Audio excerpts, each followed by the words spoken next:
오늘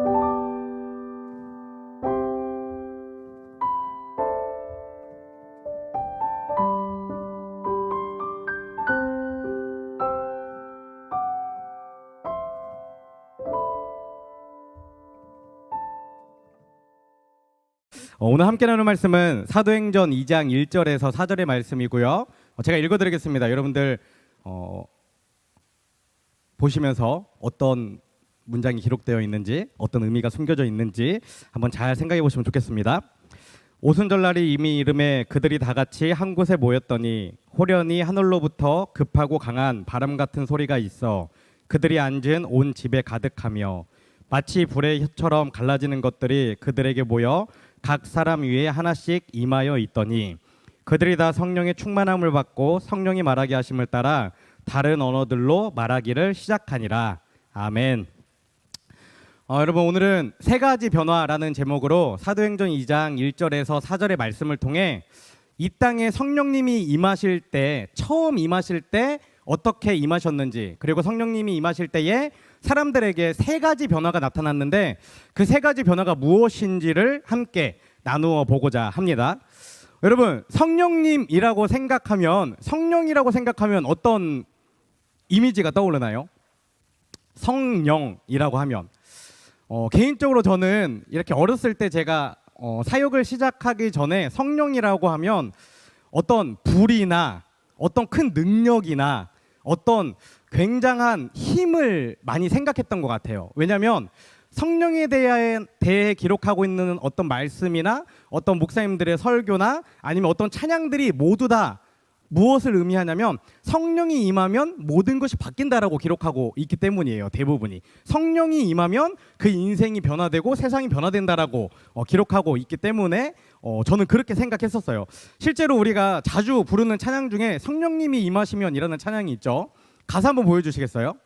제가 그 설교 밑에 넣어놨는데 가사에 이렇게 적혀 있어요. 성령님이 임하시면 능력이 나타나 모든 일이 일어날 수 있게 됐죠. 참 선한 것이 선한 것이 여기에 일어나네. 어두움을 물리치는 빛이 있네. 이거 그냥 이렇게 말하려니까 이상하네요. 능력 힘입어 두렵지 않네. 참 선한 것이 여기 일어나네. 함께 불러볼까요? 성령의 불타는 교회 성령의 불꽃 임하네. 온 마음 다하여서 주 이름 높이세. 우리의 마음 불타네. 그 빛을 전하기 위해 사랑의 불꽃 전하세. 주를 위한 성령의 불타는 교회. 도입 부분은 이렇게 시작되죠. 성령님이 임하시면 능력이 나타나 모든 일이 일어날 수 있게 되죠. 또 이렇게 이어집니다. 어두움을 물리치는 빛이 있네. 능력 힘입어 난 두렵지 않네. 그러니까 우리가 기본적으로 성령님이 어떤 분이신가 깊이 있게 성경적으로 이해하지 못하고 있다면 우리가 이렇게 좀 가시적으로 생각하는 성령은 이 가사와 같다는 거죠. 그냥 일어나는 형상들을 성령이라고 생각하고 판단하고 그렇게 믿으며 살아간다는 겁니다. 그런데 오늘 본문에는 성령님이 임하실 때에 이런 조금 뭐랄까 그냥 가시적인 것이 아니라 정확하게 어떤 변화들이 우리에게 일어나고 또 우리가 어떻게 변화가 되는지에 대해 구체적으로 기록하고 있습니다. 한번 찾아보도록 할게요. 먼저 본문 1절 말씀을 제가 다시 한번 읽겠습니다. 오순절날이 이미 이름에 그들이 다 같이 한 곳에 모였더니 아멘. 본문에는 먼저 오순절날이 이미 이름에 라고 기록하고 있는데 여러분 오순절이 언제인지 알고 있나요? 오순절. 네. 오순절은 6월절이 지난 후 50일째가 되는 날인데 우리가 77절이라고도 하고 또 맥추절이라고도 합니다. 조금 어려운데 6월절과 오순절을 구분하면 이렇게 볼 수 있어요. 뭐냐면 6월절은 애굽으로부터 가난, 애굽으로부터 이 해방된 날을 기념하는 날을 우리가 6월절이라고 하고 오순절날은 가나안 땅에 들어가게 된 것을 기뻐하고 감사하는 절기를 우리가 오순절이라고 합니다. 성경 가운데 찾아보면 오순절날에 특별한 역사들이 많이 나타났다는 것을 우리가 알 수 있어요. 왜냐하면 오순절날에 이들이 가나안 땅에 들어갔을 뿐만 아니라 오순절날에 오늘 본문에 기록된 것처럼 성령님이 임하심으로 지금부터는 어떤 시대를 열어가는 거죠? 성령님과 함께 새로운 시대를 열어가는 시작이 되었기 때문입니다.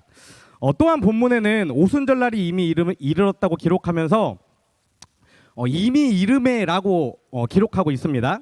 이것을 원문으로 우리가 찾아보면 가득 채워졌다 또는 완전히 채워졌다라는 것을 의미해요. 그러니까 이것은 무슨 말이냐면 쉽게 말하면 하나님의 때가 가득 찼다는 것을 비유적으로 나타내는 것입니다. 여러분, 하나님은 하나님의 때에 일하십니다. 하나님은 일찍 오시는 법도 없고 늦게 오시는 법도 없고 하나님의 때에 정확하게 하나님의 때가 찼을 때에 정확하게 임하시고 일하신다는 것을 우리에게 이야기하고 있는 것입니다. 또한 본문은 계속해서 오순절날이 이미 이름에 그들이 다 같이 한 곳에 모였더니라고 기록하고 있죠. 이것의 원문은 모든 사람들이 한 마음으로 한 곳에 모여 있었다라는 것입니다. 성경에 기록된 그대로 그들은 한 마음으로 한 장소에서 우리가 사도행전을 처음에 나눌 때부터 기록하고 있는 것처럼 한 곳에서 계속해서 모여 있었습니다. 그런데 그들이 언제까지 이렇게 모여 있었습니까? 정확히 말하면 언제일지 모르지만 하나님의 때가 될 때까지, 더 분명하게 얘기하면 예수님께서 약속하신 선물인 성령님이 오실 때까지 한 마음 한 뜻으로 한 자리에 모여서 기도했다라는 것입니다. 그들은 성령이 언제 올 줄 알았나요? 몰랐나요? 2장 1절에서 갑자기 이렇게 오실지 몰랐어요. 몰랐지만 그들은 예수님의 말씀에 순종해서 계속해서 기도하며 기다렸다는 것이죠. 아무것도 보이지 않고 그 끝이 어디인지 알 수 없는 기다림이었지만 예수님의 약속을 끝까지 믿고 계속해서 쉼 없이 기다린 끝에 그들은 무엇을 경험할 수 있었나요?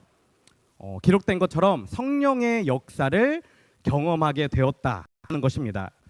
여러분, 이처럼 신앙 공동체는 한 마음이 되고 한 곳에 모여서 하나님이 일하실 때를 기다릴 줄 알아야 합니다. 마음이 나누어지고 장소가 나누어지면 어떻다는 거죠? 하나님의 역사를 같이 경험할 수 없다라는 것이죠. 신앙 공동체가 새로운 시대에 새로운 역사를 경험하려면 한 마음이 되어야 하고 한 곳에 모여 있어야 한다는 것을 여러분 잘 기억하시면 너무나 좋을 것 같습니다. 계속해서 2절 말씀에는 이렇게 기록하고 있습니다. 호련히 하늘로부터 급하고 강한 바람 같은 소리가 있어 그들이 앉은 온 집에 가득하며, 본문에 홀현이라는 단어로 시작하는데 이 말의 뜻은 무엇이죠? 홀현이, 갑자기 라는 의미를 가지고 있습니다. 그러니까 제자들이 성령을 사모하면서 한 곳에 모여 함께 기도할 때 성령님께서 내가 곧 갈 거야, 어떤 음성을 주시고 오신 것이 아니라, 또는 촛불이 하나씩 갑자기 켜진다거나 꺼진다거나 어떤 현상들이 나타났던 것이 아니라 그냥 갑자기 성령이 임했다라고 기록하고 있는 것이죠. 여러분, 우리가 복음서 읽을 때 늘 깨어있으라는 예수님의 말씀이 있죠. 우리가 실제로 늘 깨어서 예수님의 제자로서의 삶을 살아가는 이유가 무엇이죠? 바로 여기에 기록되어 있는 것입니다. 성령님께서 이 땅에 임재하실 때 갑자기 오셨던 것처럼 예수님께서 약속하신 대로 하나님의 집에 우리가 거할 처소를 마련한 후에 다시 오실 텐데 그 오시는 순간 역시 갑자기 오실 것이기 때문입니다. 또한 본문은 성령께서 임하실 때 나타나는 세 가지 현상에 대해 아주 구체적으로 기록하고 있는데요. 첫 번째는 지금 2절에 기록하고 있는 급하고 강한 바람 같은 소리가 있었고, 둘째는 3절에 불의 여처럼 갈라지는 것이 각 사람 위에 임한 것이 보였고, 셋째는 4절에 모인 사람들이 다 성령 충만함을 받아 성령이 말하게 하심을 따라 다른 언어들로 말하기 시작했다라고 기록하고 있습니다. 먼저 2절에는 하늘로부터 급하고 강한 바람 같은 소리가 있어 라고 분명하게 기록하고 있죠. 그런데 이것을 조금 더 정확하게 읽어보면 바람이 실제로 불었다는 건 아니에요. 근데 바람 같은 뭐가 있었다는 거죠? 소리가 있었다라는 것입니다. 그러니까 제자들은 지금까지 살면서 들어본 적이 없는 하늘의 소리, 하늘의 음성을 지금 이 순간에 성령님이 임하심으로 듣게 되었다라는 거예요. 여러분, 성령님이 임하실 때 첫 번째 나타나는 변화는 그들의 귀가 열리게 되었다라는 것입니다. 지금까지는 들리지 않았는데 갑자기 그 소리가 들리기 시작한 것입니다. 제자들은 지금부터 영적인 소리를 듣고 영적인 음성을 듣게 된 것이죠. 우리에게도 역시 마찬가지로 적용되는 부분입니다. 우리 개개인에게 또 우리 신앙 공동체에게 성령님이 임하시면 우리에게 나타나는 가장 첫 번째 변화가 무엇이냐? 그것은 영적인 귀가 열려지게 된다는 것입니다. 전에는 하나님의 음성이 들리지 않았는데, 전에는 다른 사람들의 간절함이 들리지 않았는데, 전에는 다른 사람들의 목소리가 들리지 않았는데 성령님이 임하시면 하나님의 음성이 들리고 다른 사람들에게 필요가 들리고 다른 사람들의 마음이 들리면서 공동체를 아름답게 세워갈 수 있게 된다라는 것이죠. 들을 뿐만 아니라 어떻게 되죠? 그것에 반응하며 그것들을 이루어가며 살아갈 수 있게 된다라는 것입니다.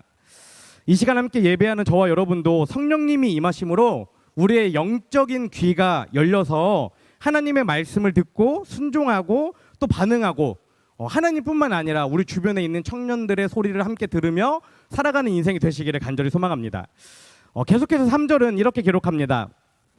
마치 불의 혀처럼 갈라지는 것들이 그들에게 모여 각 사람 위에 하나씩 임하여 있더니. 아멘.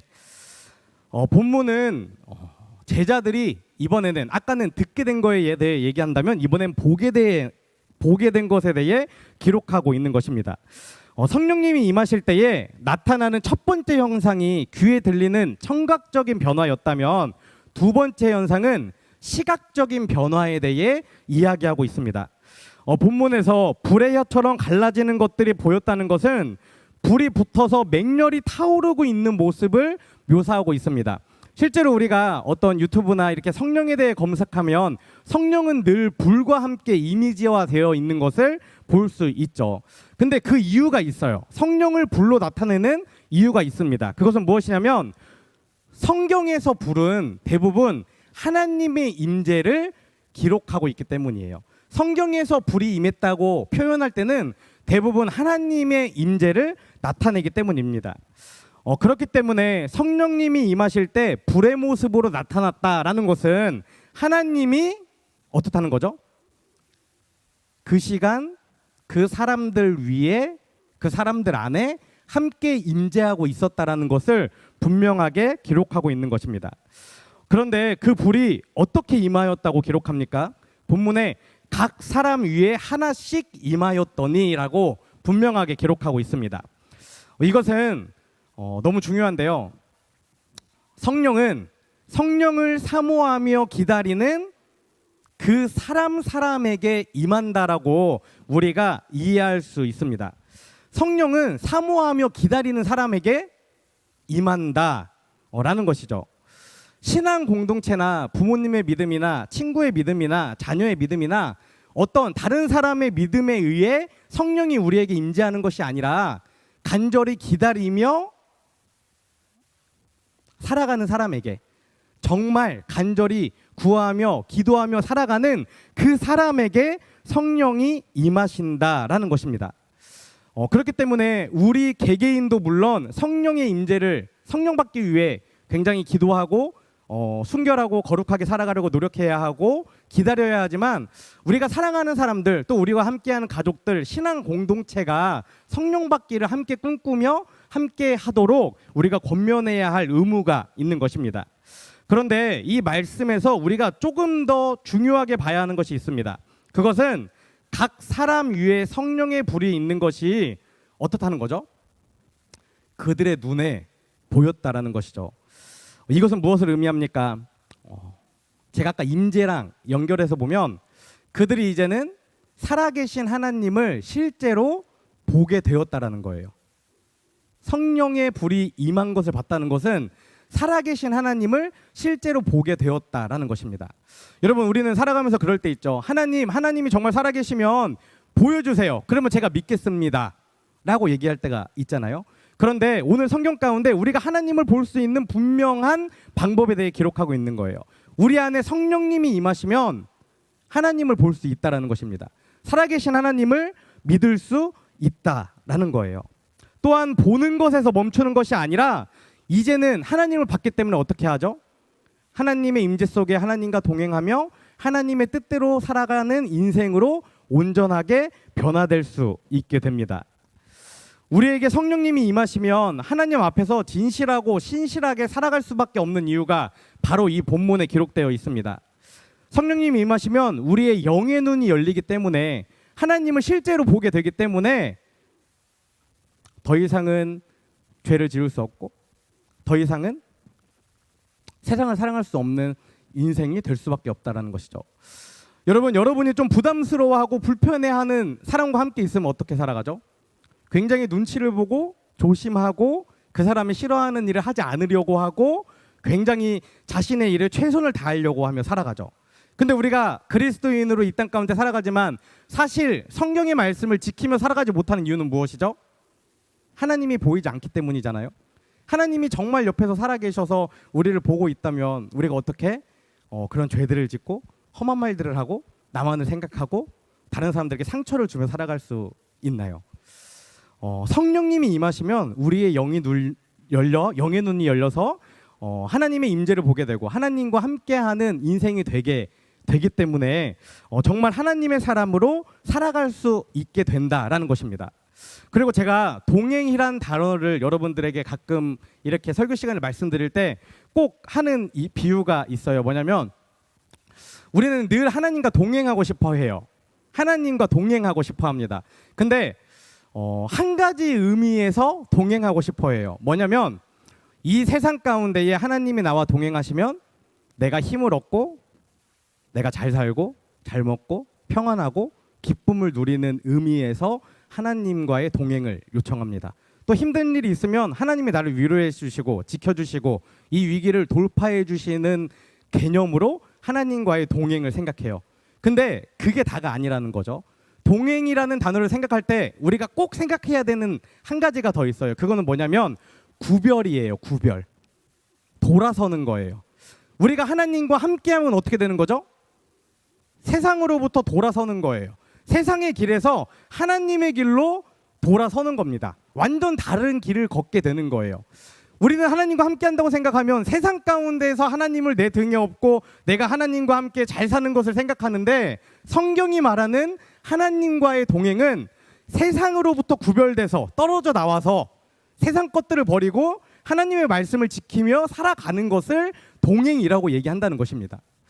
여러분, 우리의 영적인 눈이 열리면 우리는 하나님을 보게 되고 하나님과 함께 동행하게 됩니다. 그런데 그 동행이 세상 가운데에 나의 필요나 유익을 위한 동행이 아니라 하나님의 뜻대로 이 세상 가운데 살아가는 동행이라는 것을 반드시 기억하시며 살아가시면 좋을 것 같습니다. 계속해서 4절 말씀은 이렇게 기록하고 있습니다. 그들이 다 성령의 충만함을 받고 성령이 말하게 하심을 따라 다른 언어들로 말하기를 시작하니라. 아멘. 성령이 임하실 때 첫 번째 일어나는 변화가 귀가 열리는 것이었고 두 번째가 눈이 열리는 것이었다면 세 번째는 뭐죠? 그들의 입이 열리게 되었다라는 것입니다. 본문에 다른 언어들이라고 기록하고 있는데 우리가 지금 보고 있는 이 개역개정 성경 이전의 성경에는 다른 방언들이라고 기록하고 있어요. 다시 말해서 그들이 방언으로 이야기를 했다는 것입니다. 하지만 이 본문에서 우리가 조금 중요하게 생각해야 하는 것은 무엇이냐면 성령님이 임하실 때 그들이 어떤 말을 했다거나 방언으로 말했다라는 것이 중요한 건 아니에요. 다시 말할게요. 방언하는 거 굉장히 중요합니다. 하나님이 주신 은사기 때문에. 그런데 이 본문에서 말하고자 하는 것은 방언하는 것이 중요하다라는 것이 아니에요. 정말 중요한 것은 무엇이냐면 성령님이 우리 안에 임하시면 우리의 입술이 성령의 지배를 받게 되고 어떻게 된다는 거죠? 성령님이 원하시는 말을 하게 된다라는 것입니다. 다시 한번 읽어드릴게요. 성령님이 임하시면 우리의 입술이 성령의 지배를 받게 되고 성령이 원하시는 말을 하게 되도록 변화된다라는 것입니다. 또한 본문은 계속해서 그들이 다 성령의 충만함을 받고라고 기록하죠. 조금 더 깊이 생각해 보면 이렇게 이해할 수 있어요. 뭐냐면 우리 입술의 진정한 변화는 성령님이 임하실 뿐만 아니라 언제 변화된다는 거죠? 성령이 충만해질 때 입술의 변화가 마지막으로 일어난다라는 거예요. 제가 이 부분을 조금 고민했어요. 왜 입이 마지막에, 그냥 다른 것들, 영적인 눈이 띄어지고 영적인 귀가 열려지는 것은 성령님이 임하시면 바로 일어나는 즉각적인 변화인데 왜 이 말은 금방 변화되지 않고 성령이 임하신 후에 성령이 충만해야 변화가 되는가 고민을 했는데 말씀 가운데 여러 가지를 찾아봤어요. 근데 이런 말씀이 있어요. 뭐냐면 하나님이 사람의 몸을 지으시고 여러 가지 기관들을 만드셨잖아요. 근데 성경 가운데 입을 조심하라는 말씀이 굉장히 많이 기록되어 있습니다. 잠언 10장 19절에 이렇게 기록되어 있어요. 말이 많으면 허물을 면하기 어려우나 그 입술을 제어하는 자는 지혜가 있느니라. 이거는 사실 우리가 성경적으로 얘기하지 않아도 삶 가운데에서도 모두에게 통용되는 그런 강한 메시지잖아요.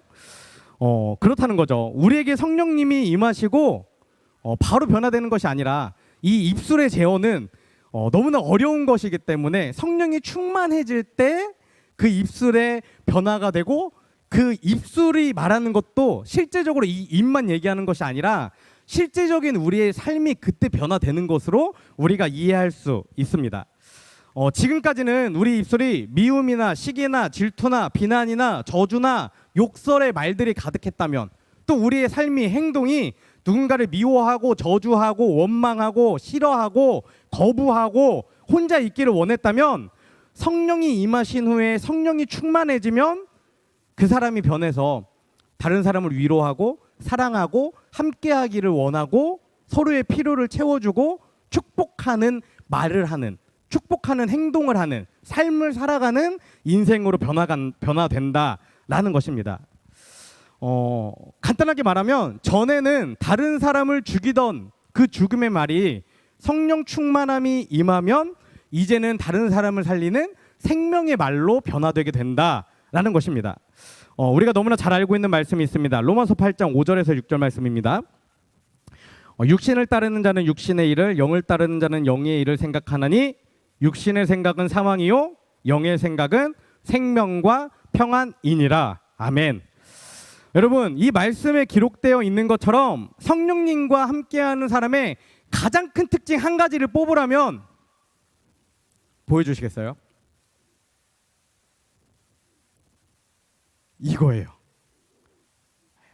어떤 현상들도 많고 어떤 변화들도 많고 능력도 있고 방언도 있고 예언도 있고 축사도 있고 여러 가지가 있겠지만 성령님이 진짜 임하시는 그 사람의 가장 두드러진 특징적인 변화는 바로 이거, 다른 사람에게 생명을 주는 사람으로 변화되는 것이라는 것입니다.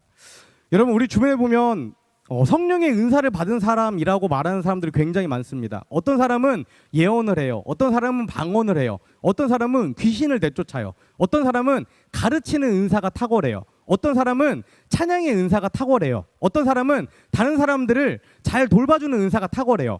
성령의 은사는 여러 가지로 나올 수 있지만 이 본문에서 이야기하고 있는 것처럼 다른 사람에게 생명을 주는 결과가 나타나지 않으면 어떻다는 거죠?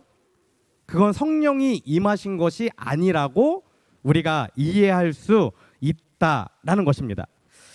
본문을 조금만 더 찾아보면 하반절에 이렇게 기록되어 있어요. 제자들이 성령 충만을 받아 성령이 말하게 하심을 따라 말했다라고 기록합니다. 그리고 그들이 그렇게 말하기 시작하니까 그들의 입에서 방언이 터졌다라고 기록하고 있죠.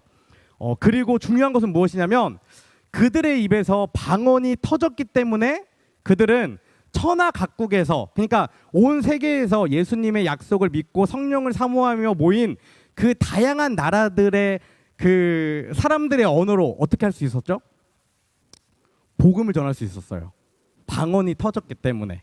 성령이 임해서 그들의 입술이 변하고 방언이 터졌기 때문에 세계 다양한 모든 사람들에게 동일한 메시지의 동일한 복음을 전할 수 있었다라는 것입니다.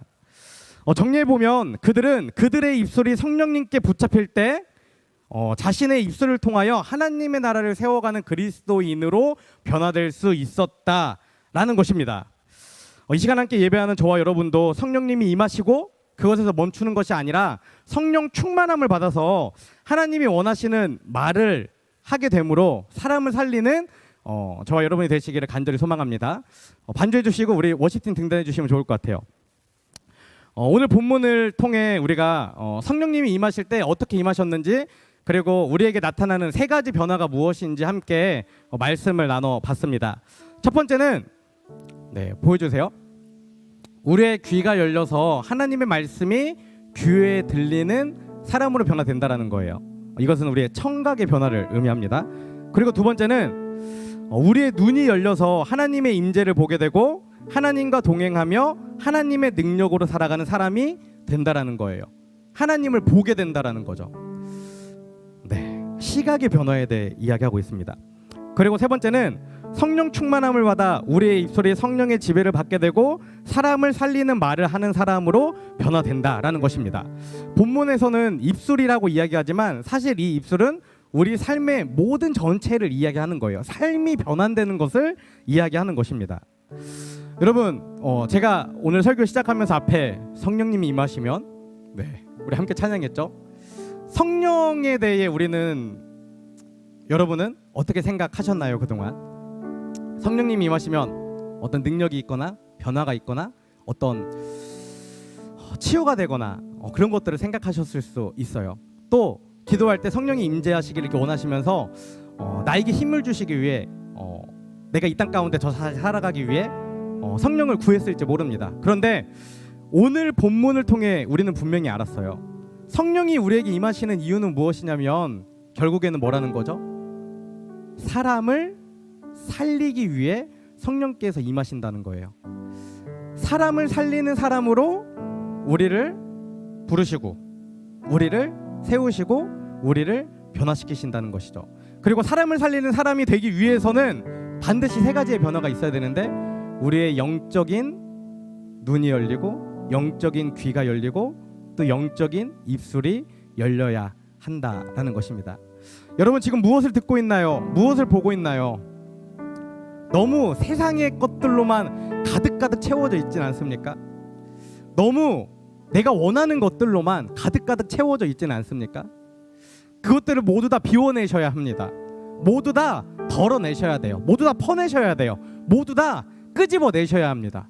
그리고 그 안에 우리의 영적인 눈을 열어서 하나님의 말씀을, 하나님의 마음을, 또 신앙 공동체의 비전을, 우리와 함께하는 공동체의 어려움과 기쁨과 슬픔과 아픔과 우리가 함께 나눠야 될 얘기들을 그 안에 가득가득 채워야 합니다. 여러분 이렇게 한번 외쳐볼까요? 사람을 살리겠습니다. 한 번 더 외쳐봅시다. 사람을 살리겠습니다. 사람을 살리는 우리가 되었으면 좋겠습니다. 이 시간 오소서 진리의 성령님 함께 찬양하겠습니다.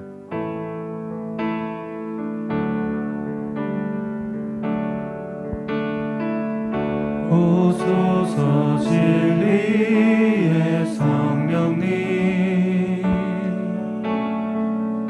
이 땅 흔들며 임하소서. 거짓과 탐욕 죄악에 무너진 우리 가슴 정케 하소서. 오소서 은혜의 성령님, 오소서 은혜의 성령님, 하늘 가르고 임하소서. 거룩한 불꽃 하늘로서 임하사 타오르게 하소서. 주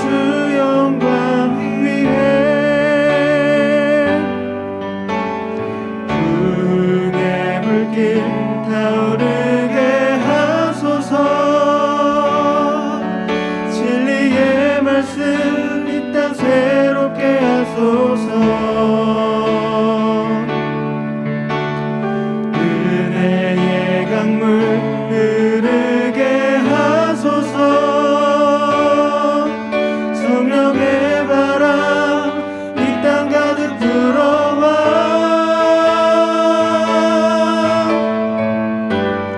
흰 옷 입은 주의 순결한 백성 주의 영광 위에 이제 일어나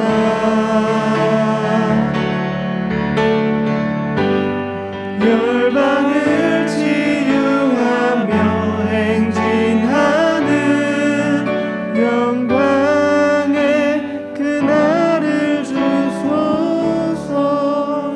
우리 시간 함께 기도하기 원합니다.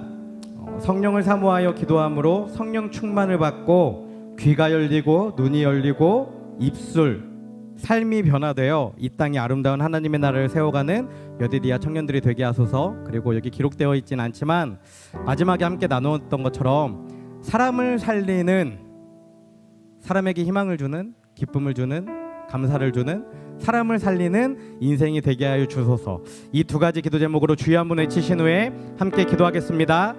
주여! 할렐루야. 살아계신 하나님 감사합니다. 오늘도 주님의 은혜 가운데 저희들 함께 말씀을 나누며 나아갑니다.